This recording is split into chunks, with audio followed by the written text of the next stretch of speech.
कानून के बारे में कहा जाता है law is not static, it develops by. So passage of times ने जो लगातार कोर्ट्स ने कहा, चाहे वो डिजिटल एविडेंस के बारे में कहा, चाहे मैराइटल रेप के बारे में कहा, महिलाओं की सुरक्षा के विषय में कहा, तो वो सब चीजें आज के इन आधुनिक कानूनों में निहित है। देखिए, टेरर क्राइम पहले यूएपीए में डिफाइन था, अब उन्होंने आईपी, अब उन्होंने न्याय अपना नागरिक सुरक्षा संहिता में ले आए।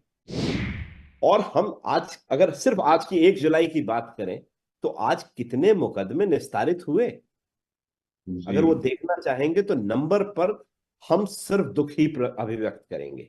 नमस्कार, बहुत बहुत स्वागत है आपका वन इंडिया की इस स्ट्रीमिंग में। मैं हूं योगेश फ्रांका और मेरे साथ मेरे सहयोगी पंकज मिश्रा। आज हम आपके साथ जुड़े हैं इसलिए क्योंकि देश में आज से 3 नए आपराधिक कानून जो है वो लागू हो गए हैं। पिछले साल संसद में ये पास हो गए थे और अब 1 जुलाई 2024 से ये कानून लागू हो गए हैं। क्या जरूरत है इन कानूनों को लाने की, क्या इसमें बदलाव हुए हैं, आम आदमी को क्या सुविधाएं होगी या किसी तरह की समस्याएं हो सकती हैं, इन तमाम चीजों पर हमारी चर्चा होगी। और हमारे साथ हमारे खास मेहमान रमाकांत गौर साहब जुड़ रहे हैं। रमाकांत गौर जी सीनियर एडवोकेट है सुप्रीम कोर्ट ऑफ इंडिया में। बहुत बहुत स्वागत है रमाकांत जी।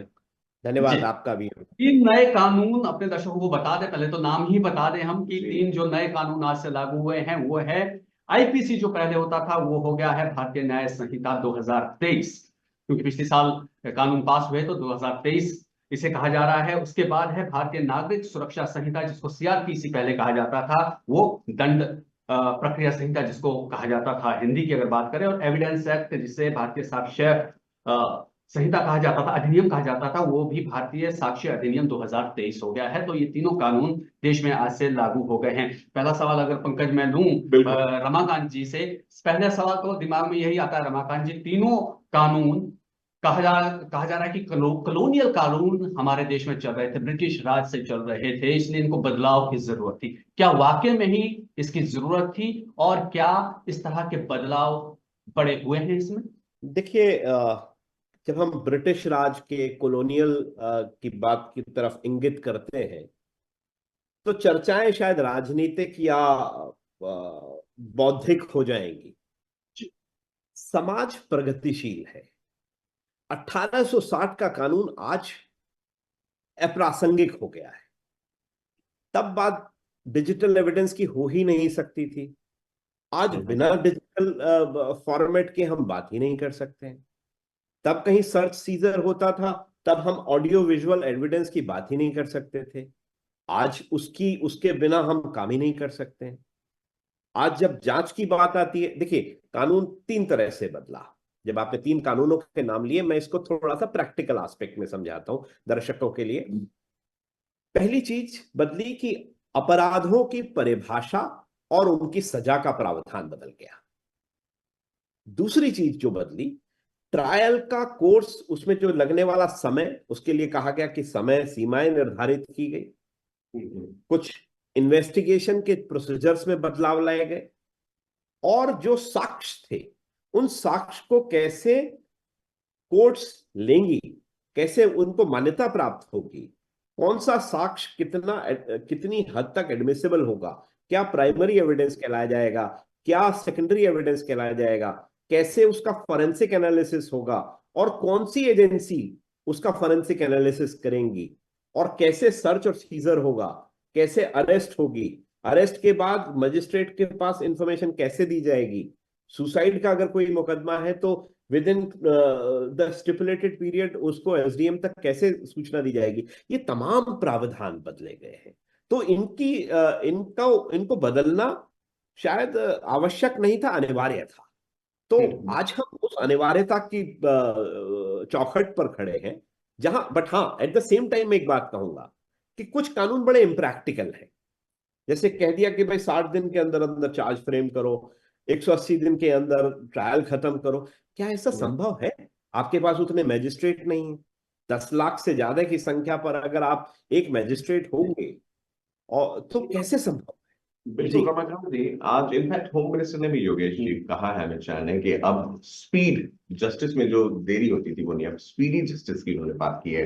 आज जब वो संसद में बोल रहे थे कि कैसे जल्दी द्रुत गति से जस्टिस दिया जाएगा। गौर साहब, आपसे जानना चाहेंगे, चूंकि आपने कोर्ट में एडमिसिबिलिटी की बात की, उसमें टेक्निकल टेक्निकल यूज की भी बात है, टू असेस द क्राइम और टू कलेक्ट द एविडेंस। अगर एक आम जनता की तरह बात करें तो न्याय प्रक्रिया में क्या ऑर्गेनाइज्ड क्राइम या टेररिज्म, इनको लेकर किस तरह का बदलाव पुराने पिनल कोड से इस पिनल कोड में आप देखते हैं? देखिए, टेरर क्राइम पहले यूएपीए में डिफाइन था, अब उन्होंने अच्छा। आईपी, अब उन्होंने न्याय अपना नागरिक सुरक्षा संहिता में ले आए। टेररिस्ट एक्ट जो था वहां जी। यूएपीए में डिफाइंड था, तो ऐसा कोई नहीं, ये परिभाषा वहीं से उठाई गई, वहां से इंपोर्ट की गई और यहां ले आई गई। सडिशन की बात कहें तो सडिशन के जो ऑफेंसेस थे, जहां बहुत सारे लोगों का प्रोसिक्यूशन हुआ, आपने हमने बहुत देखा, और हमारे पत्रकार बंधुओं ने बहुत सहा भी, कम से कम उसमें अब कमी आएगी, उसमें जरूर एक कमी आएगी। इन्वेस्टिगेशन, हाँ हाँ, वो क्योंकि कोर्ट्स ने, अच्छा, लगातार कोर्ट्स ने भी ये बात कही कि अच्छा। ये क्राइम आप सडिशन में तो नहीं ला सकते ना। अगर आप सरकार के खिलाफ किसी पत्रकार ने कुछ लिख दिया और आप उसको सडिशन का मुकदमा दर्ज करोगे, और सरकार काम कोई की। भी हो, हाँ, तो वो बहुत अमर्यादित था, न्यायिक तो कतई भी नहीं था। और जी। लगातार उस पे देश की संवैधानिक कोर्ट्स ने अपनी प्रतिक्रिया दी और उसको गलत ठहराया। इसको थोड़ा सा और समझना चाहेंगे रमाकांत जी आपसे, क्योंकि जो सेडेशन की आपने बात की, राजद्रोह हटाकर राष्ट्रद्रोह कर दिया गया कि एक के अंदर ही इसको समाहित कर दिया गया है। अब इसमें क्या परिभाषा होगी? जहां तक थोड़ा बहुत हम देख रहे थे चीजों को, उसमें यह भी है कि इलेक्ट्रॉनिक माध्यम से, लिखने के माध्यम से देश को तोड़ने की कोशिश की जाएगी, तो वो राष्ट्र द्रोह के अंदर एक तरह से वो चीज आ जाएगी। पहले हम समझते थे एक तरह से कि राजद्रोह एक पर्टिकुलर सत्ता के खिलाफ या किसी के खिलाफ बोल दिया गया, राष्ट्रद्रोह उसकी संप्रभुता अखंडता के खिलाफ अगर चीजें की। अब ये जब इकट्ठा कर दिया गया है तो यहाँ ये एप्रीहेंशन भी जताई जा रही है कि जो चीजें हमने पहले देखी सेडेशन को लेकर, उसका खतरा शायद लेखकों पर, पत्रकारों पर या दूसरे लोगों पर ज्यादा और बढ़ सकता है। आप एक पत्रकार हैं और पत्रकारिता से मेरा रिश्ता करीब बहुत बहुत पुराना है। मैंने अपने करियर की शुरुआत एक पत्रकार के तौर से ही की। तो लेखनी हमेशा से बंध के रहती है। हम लोग वो नहीं लिख पाते हैं जो लिखना चाहते हैं, ये एक बड़ा कड़वा सच है। हम चाहें कि कुछ भी कहें, वो स्वतंत्रता नहीं है आज भी लिखने की, कहीं ना कहीं वो बंधन है। बट पहले हाँ, नहीं थी, जैसा आप बता रहे पहले हैं। भी थी, आज भी है। अच्छा। पहले प्रिंट मीडिया पे सीमित थी, बहुत ज्यादा बाहर नहीं आती थी। आज तमाम सोशल मीडिया प्लेटफॉर्म्स के जरिए बाहर आ जाती है। लोग अपनी अपने दिल की बात उन सोशल मीडिया प्लेटफॉर्म्स के जरिए कह लेते हैं।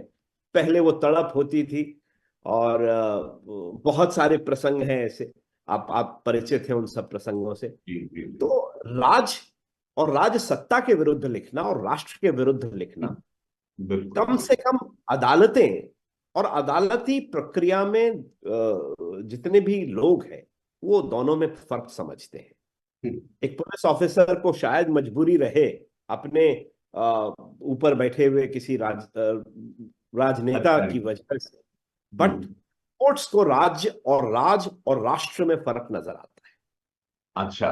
लेकिन है। और अगर हम अब यहाँ पर राजनीतिक बात आ जाती है। जी, राजनीतिक बात आ जाती है कि आप किसी को अगर इस मामले में इम्प्लीकेट करते हैं तो वो 2 4 साल 5 साल तो फिर उसको चक्कर काटता रहे, फिर वो कोर्ट जाहिर तौर पर बाद में डिसाइड करे कि ये इसके अंतर्गत आता था कि नहीं आता था, कि ये राजद्रोह था कि राष्ट्रद्रोह था, क्योंकि अब तो एक साथ राष्ट्रद्रोह ही हो जाएगा कुछ भी करना। देखिए, बात आपने बिल्कुल सही की। और बेशक आज होम मिनिस्टर ने कहा कि हम सब टाइमलाइन को सीमित करना चाहते हैं, स्पीडी जस्टिस देना चाहते हैं, पर आप आज या आज के बाद भी एक एफआईआर लिखवाने चले जाओ, तो जब वही तक कोई बहुत बड़ी सोर्स नहीं होगी, एफआईआर नहीं लिखी जाएगी। आज की हालात भी यही। और हम आज अगर सिर्फ आज की 1 जुलाई की बात करें, तो आज कितने मुकदमे निस्तारित हुए, जी। अगर वो देखना चाहेंगे तो नंबर पर हम सिर्फ दुख ही अभिव्यक्त करेंगे। जी। बात कहना और बात को पालन करना और बात को प्रैक्टिकली प्रैग्मेटिक वे में इंप्लीमेंट कर देना बहुत अलग बात है। जैसे नेगोशिएबल इंस्ट्रूमेंट एक्ट है, बना ही इसलिए था कि कॉमर्शियल कानून है, 6 महीने के अंदर अंदर इसमें सब कुछ सजा हो जानी चाहिए। पहली डेट पड़ती है 8 से 9 महीने की, कुछ सालों में तो एविडेंस पूरा नहीं होता है। तो तब भी कानून था, ऐसा थोड़े ना कानून। और तब तो भारतीय संविधान भी कहता था कि सब speedy justice is the truthful justice, but वो होता नहीं है, रियलिटी कुछ और है।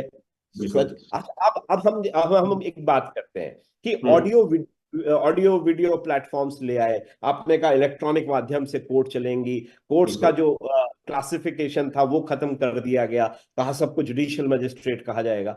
बात ठीक है, 9 मेट्रोपॉलिटन टाउन्स के अलावा आप बताओ कौन से शहर में ऑडियो विजुअल आज हो पाता है? यहाँ से 70 किलोमीटर दूर है मेरठ। मैंने डिस्ट्रिक्ट जज को एक एप्लीकेशन दी, साहब मेरी एक वीसी से मेरी एक अर्जी सुन लो। बोले साहब हमारे है तो सही पर चलता नहीं है। अब यहाँ पे थोड़ा सा माफी चाहूंगा, आपको रोकना चाहूंगा। जो आपने ये बात कही, इसमें ये कहा जा रहा है कि एफआईआर भैया घर बैठो और एफआईआर दर्ज करा दो। पुलिस सुधार की हमारे यहाँ बात हुई, कमीशन बने, पुलिस सुधार आज तक उस तरीके से नहीं हुए। क्या ये फिजिबल है, प्रैक्टिकल है? हालांकि अच्छी बात है अगर ये इनिशिएटिव लिया गया है, लेकिन प्रैक्टिकली तौर पर जो आपने खुद कहा कि कितना संभव है? क्या मैं घर बैठे एफआईआर दर्ज कर लूंगा, उसके ऊपर एक्शन हो जाएगा और कार्रवाई आगे के लिए चल जाए? बातें हैं बातों का क्या। तो चलिए, तो फिर आम लोगों के लिए क्या है इसमें? देखिए, वही मैं कहना चाहता था कि महिलाओं के खिलाफ अगर हम क्राइम अगेंस्ट वुमेन की बात करें, किस तरह से उसको ज्यादा मजबूती और टीथ मिल पाए? देखिए, जहां मैंने इस बात को बहुत लाइटली कहा कि बातें हैं बातों का क्या, और हकीकत है कि बहुत प्रैक्टिकल प्रॉब्लम्स है मैजिस्ट्रेसी के सामने, कोर्ट्स के सामने, सरकार के सामने भी बहुत बड़ा इंफ्रास्ट्रक्चर चाहिए। आज हमारा देश अभी बेशक हम कहते रहे विकसित हो गया, कोर्ट्स के परिप्रेक्ष्य में आज हम विकासशील भी ढंग से हो नहीं पाए। बट अगर हम देखें हमारी इंटेंट, दो चीजें बड़ी इंपॉर्टेंट हैं यहाँ देखने वाली। सरकार की एक इंटेंट जरूर दिखी इन कानूनों में कि उन्होंने कानून पास किए, उन्होंने लिखा ये बात कि भाई, इवन देखिए बहुत छोटी छोटी बातों को कानून के बारे में कहा जाता है law is not static, it develops by. So passage of time से जो लगातार कोर्ट्स ने कहा, चाहे वो डिजिटल एविडेंस के बारे में कहा, चाहे मैरिटल रेप के बारे में कहा, महिलाओं की सुरक्षा के विषय में कहा, तो वो सब चीजें आज के इन आधुनिक कानूनों में निहित है। इनको लाया गया है, इनको लाने के बाद टीथिंग ट्रबल्स जरूर होंगे, कुछ साल जरूर लगेंगे, बट कहीं ना कहीं कोर्ट्स तो आबद्ध होंगे इस बात से, क्योंकि एक बहुत एक इंपॉर्टेंट रूल है कानून के परिप्रेक्ष्य में, जिसे कहा जाता है गोल्डन रूल ऑफ इंटरप्रिटेशन, कि अदालत ने उस गोल्डन रूल ऑफ इंटरप्रिटेशन के तहत स्टैट्यूट में जो लिखा है उससे बाहर नहीं जा सकती। तो अगर वहां स्टैट्यूट में ये आ गया कि 1 जुलाई से जो भी महिला के खिलाफ अपराध का, उस अपराध की सजा ऐसे होगी, उसका ट्रायल ऐसे होगा, तो समय सीमा बेशक न पालित की जाए, बट कानून वही रहेगा और उस कानून के हिसाब से ट्रायल होगा और सजाएं भी वैसे ही मिलेंगी। जैसे ये कहा गया कि भाई 15 साल से नीचे की अगर लेडी है और तो उस पर मैरिटल रेप कमिट नहीं माना जाएगा। इसको सुप्रीम कोर्ट ने किया 18 वर्ष, और इस सरकार ने, मतलब सीआर जो पहले आईपीसी में था वो 15 वर्ष थी आयु सीमा, अब वो सीमा कानून से 18 वर्ष कर दी। अब शादी की उम्र भी 18 वर्ष है। तो वही बात है कि, बट अब हम प्रैक्टिकल एस्पेक्ट देखें तो इतने सारे बाल विवाह आज भी होते ही है ना। मैरिटल रेप पर अभी तक कुछ नहीं हुआ। हाँ, तो वो तो एक लंबी कहानी सी बन के रह गई।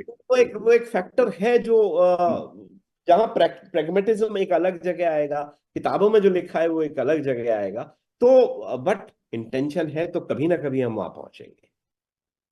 तो ऐसी तो मैं आशा अपेक्षा कामना कर सकता हूँ। बिल्कुल। क्या क्या चीजें रमाकांत जी आप उन लीगल गलियारों में जाते हैं जहां ऑब्वियसली न तो सभी जर्नलिस्ट को और न ही आम जनता को अलाउड है और न ही उनको एक्सेस है। क्या कुछ बदलता है, अगर आप एक लेम मैन की तरह से हमें बताएं? क्या जजेस को भी कुछ नए नियम पढ़ने पड़ेंगे, कुछ रूल बुक बदलेगी, आप लोगों को किसी तरह की ब्रीफिंग दी गई हो?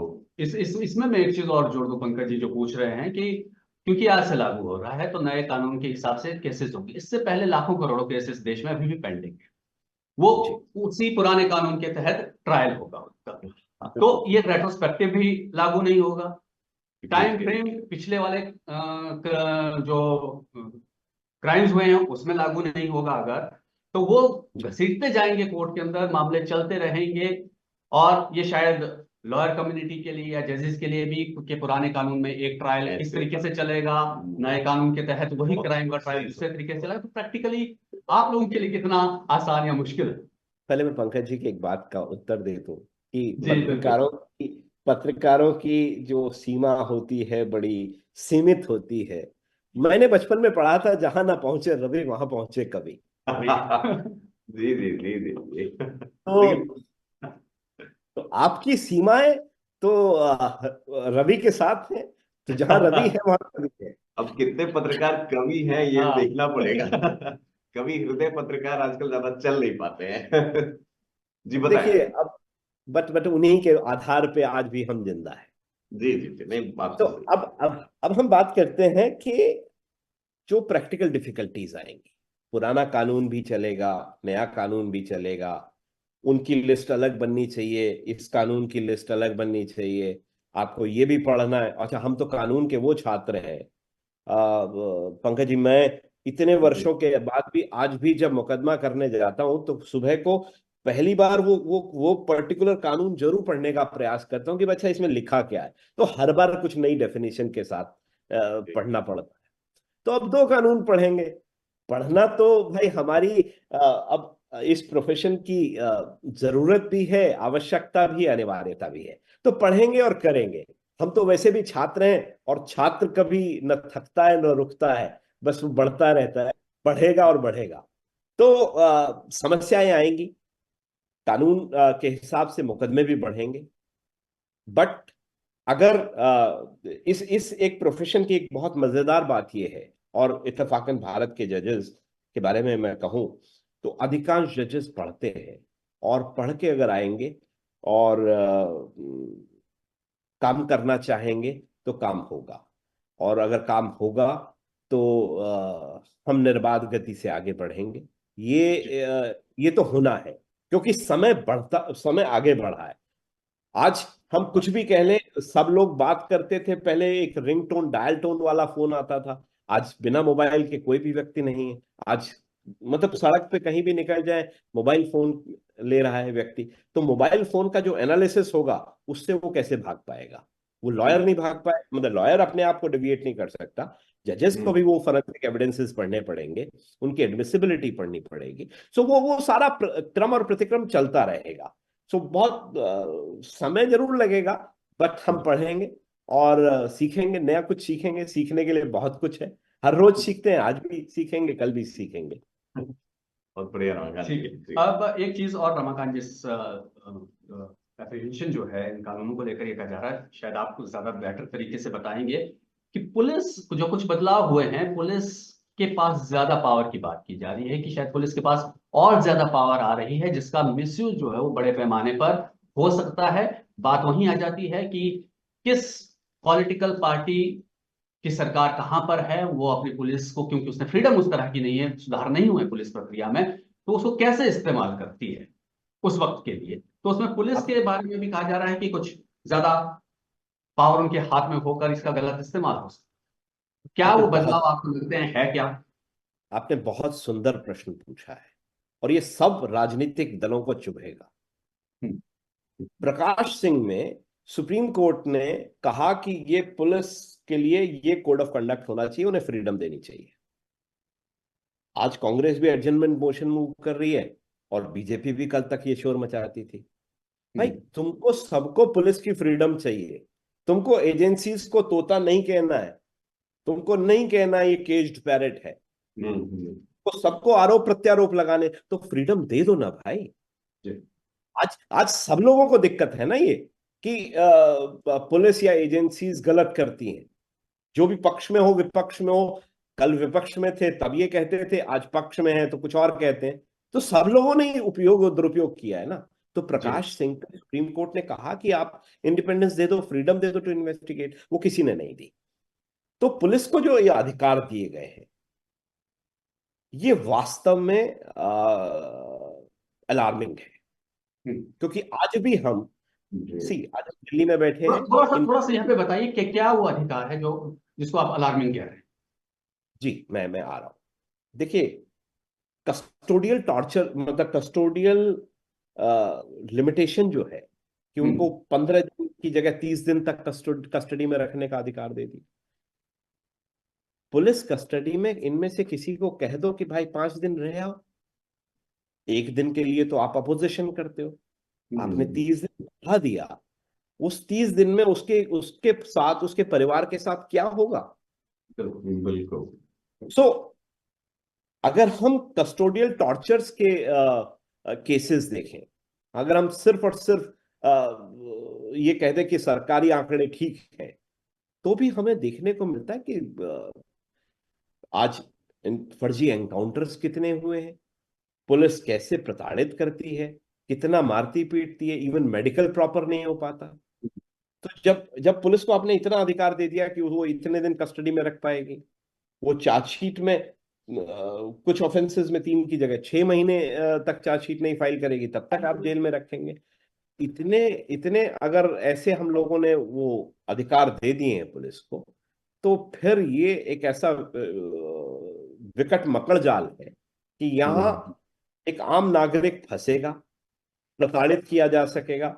और इस संदर्भ में एक बात ये जरूर है कि कोर्ट्स को ज्यादा सजग रहना पड़ेगा, क्योंकि कोर्ट्स अगर इन पुलिस की उन पावर्स को प्रॉपरली एग्जामिन नहीं करेंगी और कैजुअली रिमांड देती रहेंगी, तो ये एक बहुत भयावह दुष्परिणाम इसके निकल के आएंगे।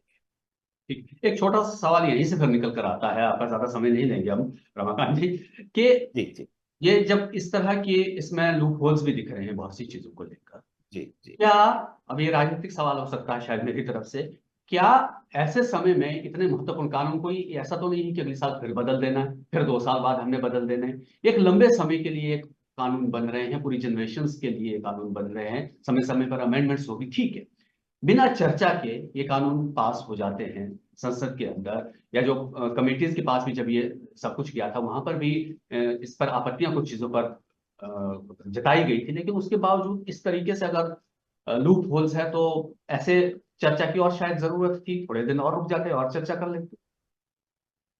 निस्संदेह, क्योंकि जब आप किसी को शक्ति दे रहे हो तो उसकी शक्ति पर बांध लगाए बिना, और पार्लियामेंट होती किस लिए? कानून बनाने के लिए। जो कानून बनाने के लिए विभिन्न पहलुओं को अगर हमने नहीं जांचा, हमने नहीं परखा, तो हम उस कानून का दुरुपयोग होने के लिए पूरा रास्ता खोल रहे हैं। और सबसे बहुचर्चित कानून है prevention of money laundering act. बिल्कुल। इसका जन्म हुआ था 1995 में और ये लागू किया गया 2002 में जी। और 2002 में भी कानून फिर बहुत ठीक था। इस कानून में राजनीतिक रंग डाल के जितनी कड़ाई की गई, और वो 2013 तक आते आते इतने मतलब सरकार तो तब कांग्रेस की थी, क्योंकि राजनीतिक बात है तो राजनीति भी मैं उसमें इंगित करूंगा कि भाई 2013 तक आपने उसमें लाते लाते इतने चेंजेस कर दिए, और 2015 के बाद से आज तो हालात ये हैं कि उस कानून में बेल होना मुश्किल हो गया है। जी तो जब आप किसी की प्रक्रिया को, किसी की फ्रीडम को कर्टेल कर रहे हो और बिना चर्चा के कर रहे हो, तो बहुत दुखद है। मुझे नहीं लगता कि ये इस तरीके से होना चाहिए। बिल्कुल, और कोटा का कानून था वो भी इसी तरह से, एक तरह से चीजें थी उसके अंदर भी, टाडा कोटा ये सारे प्रिवेंशन ऑफ टेररिज्म एक्ट। बिल्कुल। और देखिए रमाकांत जी, हम लोग बातचीत यहीं अब समाप्त करेंगे, लेकिन आज आपने जो बहस और चर्चा की बात की, अभी थोड़ी देर पहले राहुल गांधी लोकसभा में बोल रहे थे और काफी ऐतिहासिक बहुत मामलों में उसको कहा जा रहा है, दर्शाया जा, पहली बार राहुल राहुल की चैंटिंग भी हुई पूरे लोकसभा में। वहां भी जब राहुल गांधी ने अग्निवीर पर सवाल उठाया और कहा कि भाई ये एक तरीके से अग्निवीर जो है वो यूज एंड थ्रो सोल्जर्स हैं, उनको किसी भी तरह की कोई सहूलियत नहीं दी जाती है, तब उस पर डिफेंस मिनिस्टर ने और होम मिनिस्टर ने कहा कि देखिए राहुल जी, इस पर काफी चर्चा के बाद, एक्सपर्ट्स द्वारा चर्चा के बाद तब इसको फॉर्मुलेट किया गया है। तो same whether it can be said about these new rules और नॉट। इसमें एक मजेदार बात और कहूंगा अग्निवीर के बारे में। राष्ट्रपति महोदया का अभिभाषण होता है, उसमें करीब 3 मिनट वो सरकार की पॉलिसीज के ऊपर, डिफेंस के ऊपर खास तौर पर बोलती हैं। अग्निवीर का एक बार भी नाम उन्होंने जिक्र नहीं किया अपनी स्पीच के अंदर। तो अगर इस तरह की समस्या है तो पहले चर्चा बढ़िया से हो जाए। हाँ, लेकिन चलिए खैर, वो अगेन वो कुछ बोलना चाह रहे थे। हाँ, गौर साहब प्लीज बताइए। देखिए, बात वही है कि राहुल गांधी शपथ लेते हैं कॉन्स्टिट्यूशन की, और कॉन्स्टिट्यूशन के प्रोविजन क्या है, अगर उनसे पूछो 4 प्रोविजन तो जुबान लड़खड़ा जाए। बड़ा बड़ा कड़वा सा। और मैं ना कांग्रेस से बिलोंग करता हूँ ना भाजपा से बिलोंग करता हूँ। सिंबॉलिक वो वो है। बिल्कुल ठीक बात है। देखिए, जब हम सिंबॉलिक भी कोई बात करते हैं तो उसमें कहीं ऑथेंटिसिटी डाल दें। हो नहीं सके। देखिए, जब हम कहते हैं भाई कानून तो देश के कश्मीर से कन्याकुमारी तक एक ही है, तो अगर जब हम कहते हैं स्पेसिफिकली पॉइंटिंग आउट करके अगर हम कोई बात कहेंगे तो वो ज्यादा कारगर होती है। जेनेरिक कहते रहने से सिर्फ राजनीतिक जरूर बनी रहती है। जैसे अग्निवीर पे बात कही, अब राहुल जी ने राफेल पे प्रश्न उठाया, सरकार को चोर कह दिया, फिर सुप्रीम कोर्ट में माफी मांग ली। आप कहीं तो टिकिए, आप कहिए कि आपने ये गलत किया, और वो गलत किया, उसको उस पर आर्ग्यूमेंट्स रखिए।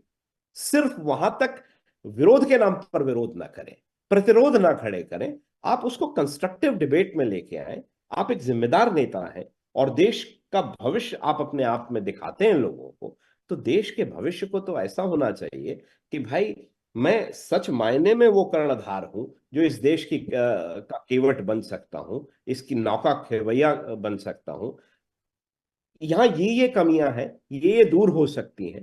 कंस्ट्रक्टिव अप्रोच कीजिए। आज आप पावर में, आज आप उस पोजीशन में हैं कि अपनी बातों को कह सकें। आज आप विपक्ष के नेता हैं, तो अपनी बात को मजबूती से कहिए और लॉजिकल कहिए, वो ज्यादा बेहतर होगा। आज मैं चाहूंगा रमाकांत जी, अगर आपने वो नहीं देखा है, तकरीबन 2 घंटे का भाषण है राहुल गांधी का, और काफी उसमें तीखी नोकझोंक है, आप जरूर देखिएगा। I am sure. बिल्कुल देखूंगा पंकज जी, धन्यवाद आपका। मेरे प्रधानमंत्री नरेंद्र मोदी, अमित शाह बीच में उठ गए, उनके भाषण के बीच में काफी टोका टोकी हुई है। उम्मीद करते हैं ये वाइब्रेंट डेमोक्रेसी के बड़ा अच्छे साइंस हैं, और जुमलेबाजियां दोनों तरफ से कम होंगी और बेहतर तरीके से आगे चर्चाएं होंगी। उम्मीद करते हैं जैसे ये कानून पास हो गए वैसे अगले कानून पास ना हो, संसद में पूरी चर्चा हो, ताकि बेहतर तरीके से वो इम्प्लीमेंटेशन भी उनका हो सके। बिल्कुल। Ramakant Gaur there, advocate from supreme court. Thank you so much Ramakant ji, one India से बातचीत करने के लिए, और आपके इनपुट से हमारे जो व्यूअर्स हैं definitely they will end up being richer after watching this broadcast. Thank you so much. बहुत बहुत शुक्रिया।